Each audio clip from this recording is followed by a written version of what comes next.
ఎలాంటి దౌర్భాగ్యమైన స్థితిలో ఉన్నారంటే, social welfare minister Meruga Nagarjuna గారు సోషల్ వెల్ఫేర్ స్కూల్లో ఒక సీట్ ఇప్పించలేనంటి దౌర్భాగ్య స్థితిలో ఆయన ఉన్నాడు. హోమ్ మినిస్టర్ గారు ఒక హోమ్ గార్డ్ని ఒక పోస్టింగ్ ఇప్పించలేని దౌర్భాగ్యమైన స్థితిలో ఆమె ఉంది. అంటే ఈ రాష్ట్రంలో పేరుకు మాత్రమే పదవులు, మిగిలినన్నీ కూడా వాళ్ళ కనసైగల్లోనే సాగలేదు. కేవలం ఈ ఆంధ్ర రాష్ట్రాన్ని మొత్తాన్ని ఒక 5 రెడ్ల పాలనలో జరుగుతుందండి. దాంట్లో అసలు ముఖ్యమైన పదవులన్నీ చీఫ్ సెక్రటరీ కానివ్వండి, లేదా సీఎంఓకు సంబంధించినటువంటి ధనంజయ రెడ్డి గారు, ఇలా కొంతమంది ఉన్నారు. సజ్జల రామకృష్ణారెడ్డి గారు, విజయసాయి రెడ్డి గారు, పెద్దిరెడ్డి రామచంద్రారెడ్డి గారు, వైవి సుబ్బారెడ్డి గారు, వీళ్ళందరూ పంచుకొని చక్కగా వాళ్ళకి ఏది సంబంధించిన మొత్తం జరుగుతుందన్నమాట. అంత దోపిడీ చేస్తున్నారు. మద్యం మీద దోపిడీ, ఇసుక మీద దోపిడీ, మైనింగ్ మీద దోపిడీ.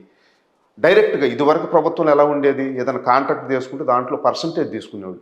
ఇప్పుడు అది లేదు. ఏ రోజుకి ఆ రోజే. ఈ రోజు 100 లారీలు మైనింగ్ వెళ్ళిందంటే లారీకి ఇంతని వచ్చేస్తుంది, ఇసుక ఇంత వెళ్ళిందంటే సాయంత్రానికి. గతంలో మీరు మీ సంస్థ నుండి చాలా సార్లు కూడా మైనింగ్ అక్రమంగా జరుగుతుంది అని మైలవరంలో కావచ్చు, గన్నవరంలో కావచ్చు చాలాసార్లు పోరాటం జరిగింది. మీకు ఎలాంటి పురోగతి సాధించారు ఆ మైనింగ్ మీద? అంటే ఇది చాలా ఇంపార్టెంట్. ఎందుకంటే విజయవాడకి 5 కిలోమీటర్లు 10 కిలోమీటర్ల పక్కన, అంటే అన్ని వ్యవస్థలు అక్కడ ఉన్నాయి. అందరికీ తెలిసిన ప్లేసు. ఒక లారీ బయటకు వచ్చిందంటే అందరికీ కనిపించింది. అలాంటి ప్రాంతంలోనే గన్నవరం నియోజకవర్గం కానివ్వండి, నూజివేడ్ నియోజకవర్గం కానివ్వండి, మైలవరం నియోజకవర్గంలో కానీ దాదాపుగా 5,000 కోట్ల రూపాయల అక్రమ మైనింగ్ జరిగింది, ఎలాంటి అనుమతులు లేకుండా. ఈ 5,000 జరిగింది. ఇది ఎవరికి అనుసంధానంలో జరిగింది? అక్కడ ఉన్న వైసీపీ ఎమ్మెల్యే అభ్యర్థులు ఎవరు ఉన్నారో, మినిస్టర్లు ఎవరు ఉన్నారో, ఎంపీలు ఎవరు ఉన్నారో, సాక్షాత్తు జగన్మోహన్ రెడ్డి గారి కనుసైగుల్లోనే జరుగుతుంది ఇది విచ్చలవిడిగా. ఎందుకనంటే పోలవరం కాలువ కట్ట మీద దాని బలోపేతానికి 2 వైపుల మట్టి ఏర్పాటు చేస్తే దాదాపు 50 కిలోమీటర్ల లోపల ఉన్నటువంటి మట్టిని మొత్తాన్ని దోసేశారు. దాని మీద హైకోర్టులో పిల్లేసి దాన్ని ఫైట్ చేశాం.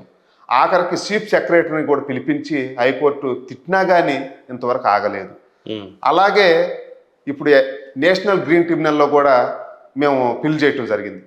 కేసులు పెట్టండి అని చెప్పినా పెట్టలేదు. అంతేకాకుండా ఎంక్వైరీ చేయడానికి సబ్ కలెక్టర్ ర్యాంకు సంబంధించిన అధికారులు వస్తే వాళ్ళని వెళ్ళలేకోకుండా గోతులు దొబ్బేసి ముళ్ళ కంచెలు వేసి వాళ్ళని కూడా ఇబ్బంది పెడితే వాళ్ళు కూడా స్టేట్మెంట్ ఇచ్చారు, మమ్మల్ని వెళ్ళలేకుండా చేశారని.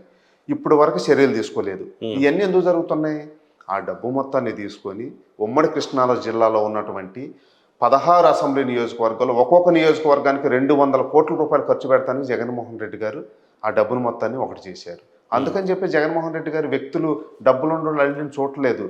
నేను చెప్పితే వినేవాడు ఎవడైనా సరే ఎమ్మెల్యే టికెట్ ఇస్తాను, డబ్బులు మొత్తం నేనే ఖర్చు పెట్టుకుంటాను, ఈ దోసేసిన డబ్బులతో ఇలా చేయాలని చూస్తున్నాడు.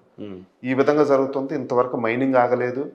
మేము హైకోర్టులో కానివ్వండి, నేషనల్ గ్రీన్ ట్రిబ్యునల్లో కానీ ఫైట్ చేస్తూనే ఉన్నాము. అయినా కానీ ఎవరు పట్టించుకోవట్లేదు. కోర్టు ఆర్డర్స్ నీటిని కూడా లెక్క చేయలేని స్థితిలో పాలన సాగిస్తున్నారు. ఇప్పుడు ప్రధానంగా చూసినట్లయితే సమతా సైనిక్ దళ్ వాళ్ళు అయితే వైఎస్ఆర్సీపీ, లేకపోతే టీడీపీ, లేకపోతే ఇంకో పార్టీ మీకంటూ ఏం గమ్యం కానీ ఏం కానీ లేదా అండి? లేదు. సమతా సైనిక్ దళ్ అనేది బాబాసాహెబ్ మంచి ఉద్దేశం ఏంటి అసలు? మంచి ఉద్దేశంతో పెట్టింది. బాబాసాహెబ్ దాని ద్వారానే ఆర్పీఐని తీసుకురావాలనుకున్నాడు. ఆల్రెడీ ఆర్పీఐ డెవలప్మెంట్ కోసం మేము ప్రయత్నం చేస్తున్నాము. మా శక్తి సామర్థ్యాలు ఎంతవరకు ఉన్నాయంటే మేము పోటీ చేసి గెలిచే స్థాయిలో లేము. అలాగే అన్యాయం జరుగుతున్న దాన్ని ఎదిరించాలంటే మేము కొంతమందికి అవసరం ఉంది. సో ఆ విధంగా మైనారిటీ హక్కుల సమితి కానివ్వండి, కొన్ని దళిత సంఘాలతో కలిసి మేము బలంగా ఢీకుంటున్నాము. రాబోయే కాలంలో కంపల్సరీగా బాబాసాహెబ్ డాక్టర్ బిఆర్ అంబేద్కర్ గారు పెట్టిన ఆర్పీఐని ముందుకు తీసుకొస్తాము. మేము బలపడే వరకు మాత్రము అన్యాయం. స్వయం అంబేద్కర్ గారే ఈ సమతా సైనిక్ దళని స్థాపించారు కదా. చాలా మంది చెప్పేటంటే ఈ మధ్య కాలంలో సోషల్ మీడియాలో మీరు కూడా చాలా వ్యక్తులు మాట్లాడడం చూశారు. నిజంగా ఈ రాజ్యాంగాన్ని రూపుదిద్దింది అయితే 200 మంది అని, 300 మంది అని, అసలు ఇంత గౌరవం అంబేద్కర్ గారికి దక్కకూడదు కానీ దక్కుతుంది అని చెప్పేసి అంటా ఉన్నారు. ఏ రకంగా దీన్ని మీరు విభేదిస్తారా, ఏకీభవిస్తారా? ఏ రకమైన అంశాన్ని మీరు ముందు పెడతారు అని అంటే చెప్తారు. ఇప్పుడు ఎవరు పట్టించుకునే వాళ్ళు కొంతమంది ఉంటారండి. వాళ్ళు ఏంటి, ఎవరైతే అందరికి తెలిసిన వ్యక్తులు ఉంటారో, వ్యవస్థలు ఉంటాయో వాళ్ళని తిట్టినప్పుడు, లేదంటే వాళ్ళని టార్గెట్ అంటే రాజ్యాంగాన్ని నిజంగానే 200 మంది కలిసి రాసినప్పుడు అందరికీ పేరు రావాలి కదా. అంబేద్కర్ గారికి నిజంగా ఎందుకు వచ్చింది? ఆయన నిజంగా 200 మంది రాశారు అనే దాంతో ఏకీభవిస్తారా మీరు? ఎట్టి పరిస్థితుల్లో ఏకీభవించండి. అసలు 200 మంది రాశారు అనే దాంట్లో శుద్ధ అబద్ధం.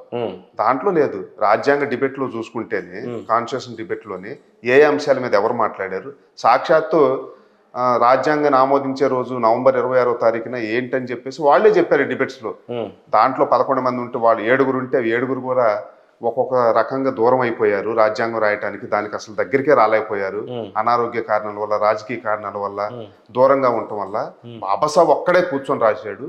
సలహాలు సూచనలు ఒకళ్ళిద్దరూ ఆ డిబేట్లు ఇచ్చినవి ఉన్నాయి, కానీ రాసింది మొత్తం బాబాసాహెబ్ డాక్టర్ బిఆర్ అంబేద్కర్ గారు.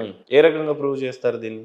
ఒకవేళ నిజంగానే అలాంటి డిబేట్కే సిద్ధపరిస్తే మీరు ఏ రకంగా దాన్ని ప్రూవ్ చేయగలరు? ఎవరైనా డిబేట్కి రెడీగా ఉంటే మేము సిద్ధం.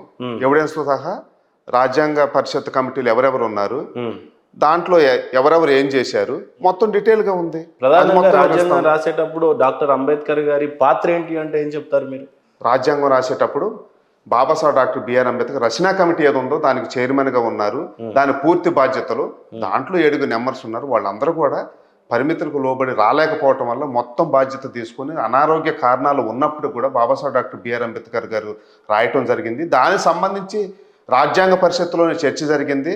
రాజ్యాంగ పరిషత్ చైర్మన్ అయినటువంటి బాబు రాజేంద్ర ప్రసాద్ గారు, మిగిలిన సభ్యులందరూ కూడా ఒప్పుకున్నారు. బాబాసాహెబ్ అంబేద్కర్ గారు ఎంతో కష్టపడి ఇంత మంచి రాజ్యాంగాన్ని మనకు అందించారని చెప్పేసి వాళ్ళే చెప్పారు. అలాంటప్పుడు ఇలాంటి వాక్యాలు చేస్తున్నప్పుడు ఎక్కడ కూడా మీరు స్పందించినట్టు కనపడలేదు కదా? సమతా సాయంత్రం ద్వారా మేము స్పందిస్తూనే ఉన్నాము. యాక్చువల్గా మీ తెలంగాణకు సంబంధించినటువంటి రాజేష్ రేంజర్లు కానివ్వండి, దిగంబర కాంబ్లే కానివ్వండి, రవీంద్ర బౌద్ధ్ కానివ్వండి, మా వాళ్ళు ఇక్కడ మాట్లాడుతున్నారు. ఆంధ్రాలో కూడా మేము మాట్లాడటం జరిగింది.